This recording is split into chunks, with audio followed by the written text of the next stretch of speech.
The first night the billionaire turned on the cameras, he told himself it was love, not control, that made his finger hover over the screen.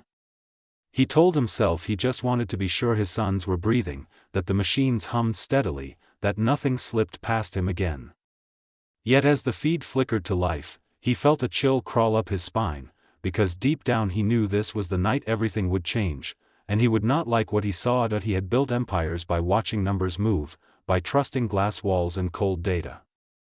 But nothing had prepared Adrian Vale for watching his paralyzed twins sleep.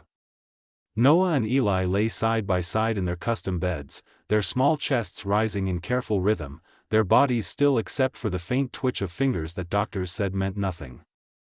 The accident had stolen movement from their legs and most of their arms, and with it, something from Adrian too.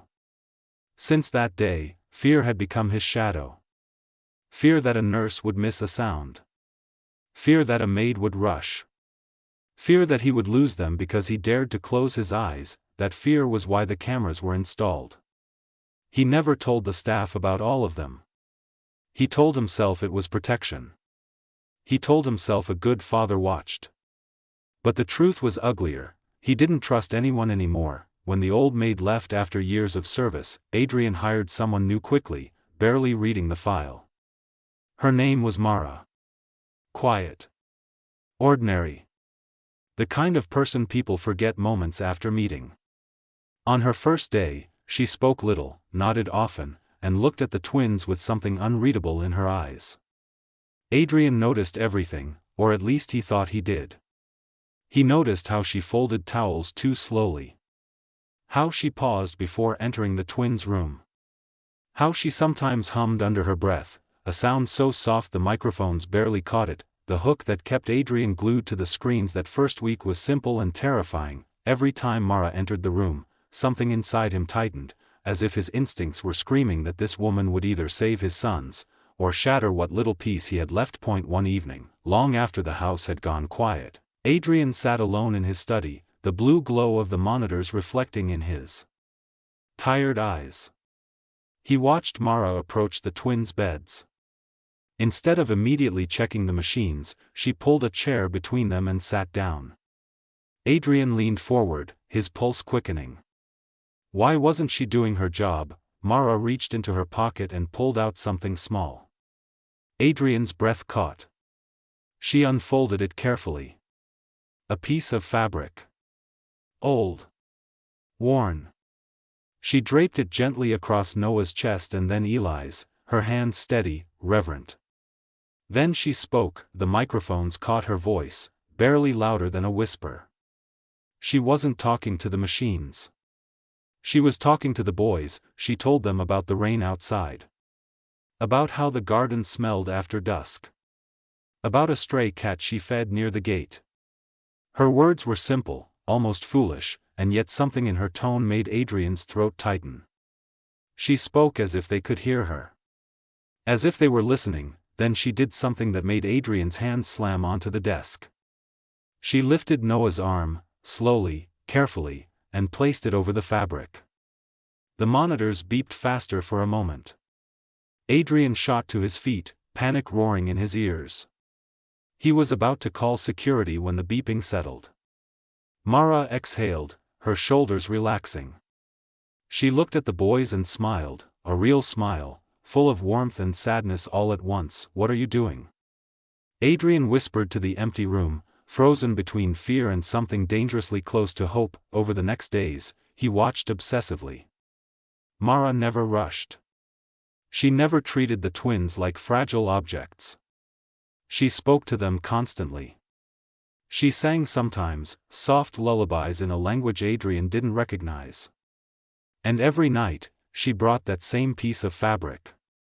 She laid it over their chests and guided their hands to touch it. Adrian ordered a background check. It came back clean. Too clean. No medical training. No special certifications. Just years of domestic work and a gap in her employment history that no one could explain. His distrust grew like a storm cloud. The hook that dragged him deeper, that kept him awake night after night, was the same question pounding in his chest. Why did his son's monitors look steadier after she left the room? One afternoon, a doctor visited for a routine check. Adrian stood behind the glass, watching through both eyes and cameras as Mara assisted quietly. The doctor frowned at the readings, then checked again. "Their muscle response," he murmured. "It's minimal, but it's more consistent." Adrian felt the room tilt. Consistent meant something. Consistent meant hope. That night, Adrian decided to confront her. He waited until the cameras showed Mara finishing her tasks. He stepped into the hallway, his presence sudden and imposing. Mara startled but quickly bowed her head. "What is that cloth?" he asked sharply. Mara hesitated. For the first time, she didn't answer immediately. When she finally spoke, her voice trembled.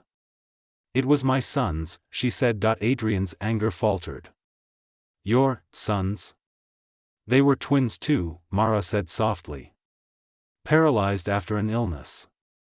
I cared for them for years. I talked to them. I sang.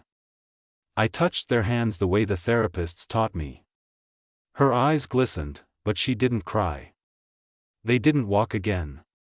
They didn't recover. But they knew I was there.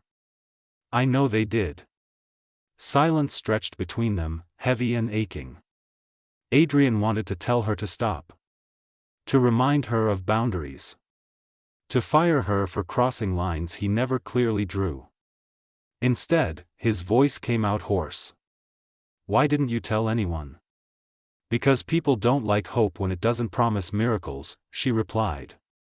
"And because your boys don't need promises. They need presence." That night, Adrian returned to his study, shaken. He watched the cameras again, but this time his heart wasn't racing with suspicion. It was aching with recognition. He remembered how he used to read to the twins before the accident, how he stopped when the doctors said they might not understand. How he replaced stories with silence and machines. The hook that carried him into the next chapter of his life arrived quietly, almost cruelly.